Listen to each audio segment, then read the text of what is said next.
శ్రీ గురుభ్యో నమః. శ్రీ మహాగణాధిపతయే నమః. శ్రీమాత్రే నమః. భగవద్భక్తులకి నమస్కారం. వాగ్దేవి సరస్వతి ఛానల్కి సుస్వాగతం. నేను సూర్యకుమారి కందాళ. ఇవాళ మనం తిరుమొళి సెయ్యాళ్వార్ వారి చరిత్ర తెలుసుకుందామండి. పూర్వం బ్రహ్మ ఆజ్ఞతో ఋషులు భూమి అంతటికీ సారమైన మహీసారం అయిన ప్రాంతంలో, అంటే అది కాలాంతాన్న తిరుమొళి సై అయిందనమాట. అక్కడ పడమట దిక్కున ఉన్న వనంలో భార్గవుడు అనేటువంటి ఒక ఋషి దీర్ఘయజ్ఞం చెయ్యాలని సంకల్పించగా దేవతలు ఆ ఋషి యొక్క యజ్ఞం భంగం చేయడానికి అప్సరసల్ని పంపించారు.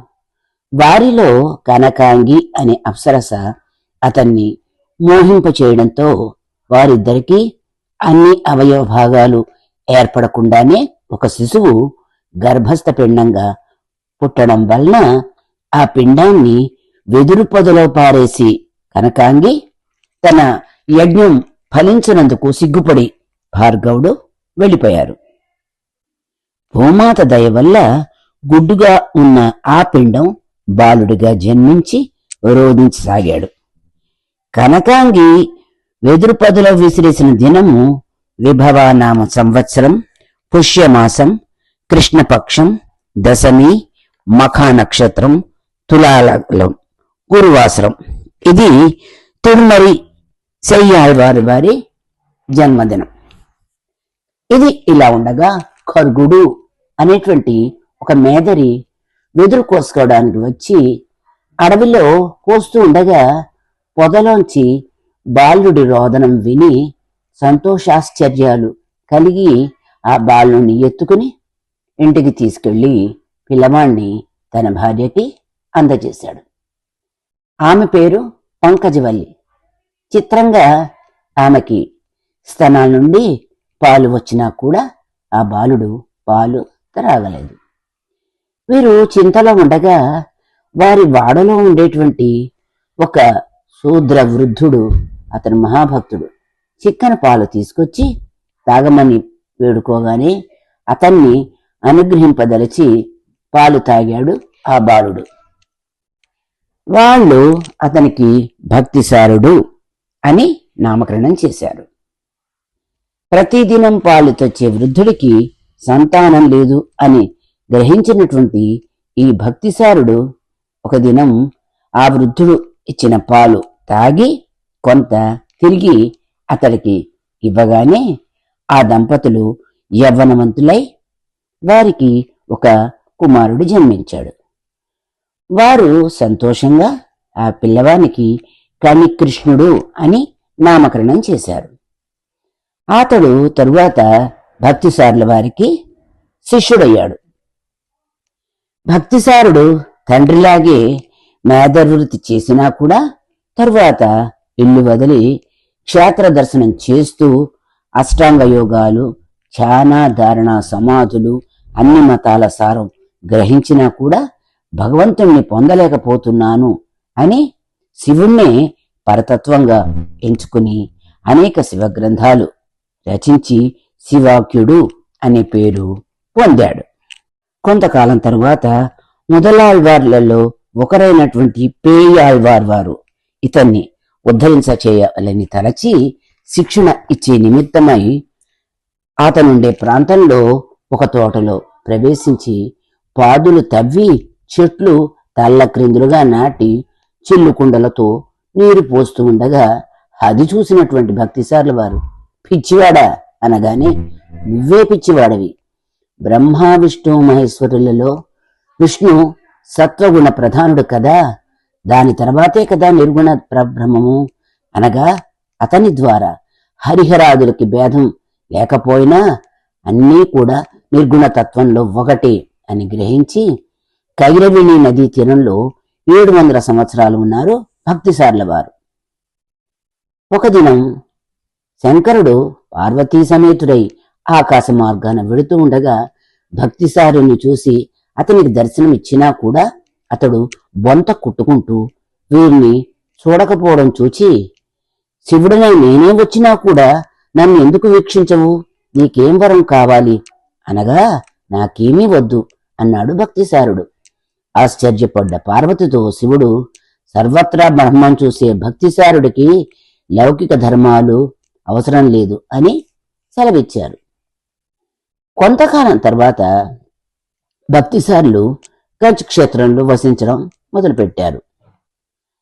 అతనికి ఒక వృద్ధాంగన ప్రతిదినం ఆశ్రమం శుభ్రం చేస్తూ ఉండేది. కణికృష్ణ వారు కూడా భక్తిసారుల వారితోటే ఉండేవారు. వృద్ధాంగన చేసే సేవలకి సంతోషించి ఆమె కోరిక వల్ల ఆమెకి యవ్వనం కలిగేలా వరమిచ్చారు భక్తిసారుల వారు. అత్యంత సుందరి అయినటువంటి ఆమెని కాంచీపురాన్ని ఏలేటువంటి వల్లభరాయుడు అనే రాజు వివాహం చేసుకున్నాడు. కాలం గడిచిపోయింది. వృద్ధుడయ్యాడు వల్లభరాయుడు. కాని అతని భార్య మాత్రం యవ్వనంగా ఉండడం వల్ల తనని కూడా యవ్వనంగా ఉండేట్లు చెయ్యమని భక్తిసార్ల వారిని అడుగుమని అనగా, ఆమె, నాథ, భక్తిసార్ల వారు ధనానికే కాదు, అతను శివుడికే లంగడు. ఎందువలనగా అతడు నిర్గుణ పరబ్రహ్మాన్ని ఉపాసించే వ్యక్తి కనుక అతని శిష్యులైన కణికృష్ణ వారు భిక్షకి వచ్చినప్పుడు అతన్ని ప్రార్థిద్దాం అంటే, అలాగే అన్నారు రాజుగారు. కణికృష్ణ వారు భిక్షకు వచ్చిన వెంటనే అతన్ని రాజ్యసభకు పంపించు అని చెప్తే, అలాగే అంది అతని భార్య. కణికృష్ణ వారు వచ్చిన వెంటనే వారికి భిక్ష వేసి అతన్ని ప్రార్థించి రాజ్యసభకు పంపించింది అతని భార్య.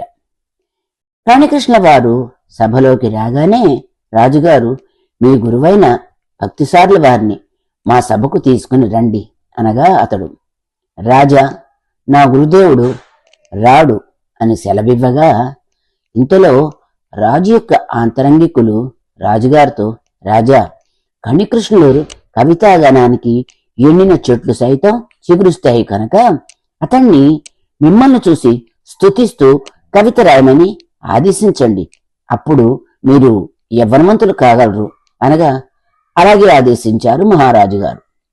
అప్పుడు కణికృష్ణ వారు, భగవంతుడి కథలు తప్ప వేరొకరి కథలు నేను వ్రాయను అనగా, కుపితుడైనటువంటి రాజు అతనికి దేశ బహిష్కరణ శిక్ష విధించాడు. అప్పుడు కణికృష్ణ వారు గురువు వద్దకు వెళ్లి జరిగిన విషయాన్ని వివరించి తనకి సెలవు ఇవ్వవలసిందిగా ప్రార్థించగా, భక్తిసార్ల వారు, ప్రియాతి ప్రియమైన శిష్యుడవు, నీవు లేని ఈ దేశం నాకెందుకు, నేను నీతోటే వస్తాను అని బయలుదేరారు. అతడు ఆలయానికెళ్ళి స్వామితో, నేను కణికృష్ణుడితో వెళ్ళిపోతున్నాను అనగానే స్వామివారు భక్తిసారంతో, నాకు నీవు అత్యంత ప్రియుడవు, నా ఆత్మభూతుడవు, నీవు లేని కంచి నాకెందుకు, నేను నీవెక్కడుంటే అక్కడే అనగా, అయితే సరే, నీ శేషసాయిని కూడా తీసుకునిరా స్వామి అన్నాడు. అలాగే కాని అన్నారు స్వామివారు. ముందు కణికృష్ణుల వారు, అతని కుటుంబము, వారి వెనకాల బొంత చంకన పెట్టుకున్న భక్తిసార్ల వారు, అతని వెనకాల శేషశల్పాన్ని చంకన పెట్టుకుని ఏదోక్తకారి బయలుదేరి వెడుతూ ఉండడం చూసి కంచిలోని 18 మంది విష్ణుమూర్తులు, క్షేత్రపాలకులుగా ఉన్న ఇతర దేవతలు, ఏక్రామరేశ్వరుడితో సహా కాంచీనగర వాసులు ఒక కోసు దూరం వరకు వెళ్లారు. ఆ స్థలాన్ని ఏకస్థలము అని తరువాత పేరు వచ్చింది.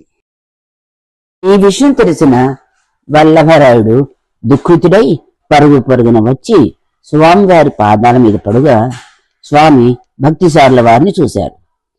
అతడు కణికృష్ణుని చూపగా వల్లభరాయుడు కణికృష్ణుని పాదాలపై పడి క్షమించమని వేడుకోగానే తిరిగి అందరూ కాంచీపురానికి వచ్చి యథాస్థానాన్ని అలంకరించారు. ఒకసారి దక్షిణయాత్ర చేస్తున్న భక్తిసార్ల వారు ఒక వీధిలో బ్రాహ్మణులు వేదం చదువుతూ ఉండగా వారు ఇతన్ని శూద్రుడిగా తలచి వేద పఠనం మానివేశారు. కాని ఇతడు వెళ్లిపోయిన వెంటనే వారికి వేదం స్ఫురింపపోవడం వలన భక్తిసార్ల వారు వెళుతూ ఆగి నల్ల ధాన్యపు గింజని గోళ్లతో గిల్లగా తిరిగి వాదికి వేదం స్ఫురించి వారు పరుగు పరుగున వచ్చి అతనికి నమస్కరించి పాదాక్రాంతులయ్యారు. ఇక్కడ ఒక విషయం గ్రహించాలి. వీరు భార్గవుడైన బ్రాహ్మణుడికి కనకాంగి అనే అప్సరసకి జన్మించారు, కాని మేదరి వారి ఇంట పెరిగారు. ఒకనాడు వారు కుంభకోణంలో వేంచేసి ఉన్న శారంగపాణి ఆలయ సమీపంలో యజ్ఞం జరుగుతుండగా భక్తిసారుల వారు ఏ ఇంటికి ఉంచవృత్తి అంటే గృహస్థు రోటిలో ధాన్యం దంచినప్పుడు కింద పడ్డ ధాన్యాన్ని సేకరించడం తిరుగుతూ ఉన్నారో శాంగపాణి వారు కూడా తాను సారునికి అభిముఖంగా అంటే ఎదురుగా భక్తిసారిని చూస్తూ తిరగసాగారు. ఇంత చూసినటువంటి అర్చకుడు యజ్ఞదీక్షితుల వారికి ఈ విషయం తెలియచేయగా అతడు పరుగున భక్తిసారుని వద్దకు వచ్చి, మహానుభావ, హరిని వశపరుచుకున్న నీ వంటి వారు రావడం మా అదృష్టం అనగా, మిగిలిన వారు ఛీ, శూద్రుడికి అగ్రపూజ అనగా ఆ దీక్షితుడు, అయ్యా, మహనీయుడమన్న నీ మహిమని వీరికి తెలియచేయండి అనగా భక్తిసారుల వారు ధ్యానించిన వెంటనే అతని శిరోమధ్యంలో శేషతల్పై శయనించినటువంటి శ్రీ మహావిష్ణువు ప్రత్యక్షం అయ్యాడు. అందరూ సంభ్రమాశ్చర్యాలతో భక్తిసారుని కొనియాడారు. వారి వలన జ్ఞానోపదేశం పొంది వారు అందరూ కుంభకోణం వెళ్లిపోయారు. కుంభకోణంలో భక్తిసారుల వారు స్వామిని స్తుతిస్తూ పాసుర ప్రబంధం గానం చేస్తూ ఉండగా స్వామి సంతోషంగా లేవబోగా, వద్దు, శ్రమ తీసుకోవద్దు స్వామి అని ప్రార్థించారు భక్తిసారుల వారు. అందువల్ల ఇప్పటికి కూడా స్వామి కుంభకోణంలో ఉత్థానసేనుడిగా దర్శనమిస్తారు. అంటే సగం లేవబోతూ ఆగిపోవడం అన్నమాట. వీరు చతుర్ముఖాది అనే 96 పాసురాలు, శ్రీ చందోవృత్తం 120 పాసురాలు రచించారు. ఈ ప్రకారం భక్తిసారుల వారు తమ మహిమ లోకానికి చాటుతూ తమ అంశకు మూలకంధమైనటువంటి సుదర్శనంలో లీనమయ్యారు. వీరు ద్వాపరాంతాన 6000 సంవత్సరాలు, కలియుగంలో 1000 సంవత్సరాలు లీలా విభూతితో ఉన్నారు. తిరుమడి సయ్యాళ్వార్ తిరునక్షత్ర తనియన్ శక్తి పంచమయ్య విగ్రహాత్మనే సుక్తికార జత చిత్తకారిణే ముక్తిదాయక మురారి పాదయోహ భక్తిసార మనయే నమః. మఖాయాం మకరవాసే చక్రాంశం భార్గవోద్భవం మహీసారం పురాధీశం భక్తిసార మహం భజే. ఇంతటితో తిరుమలి సయ్యాళ్వార్ వారి చరిత్ర సంపూర్ణం. మరి ఇంకొక ఆళ్వార్ చరిత్రతో కలుద్దామండి. ఉంటానండి. సూర్యకుమారి కందాళ. నమస్కారం.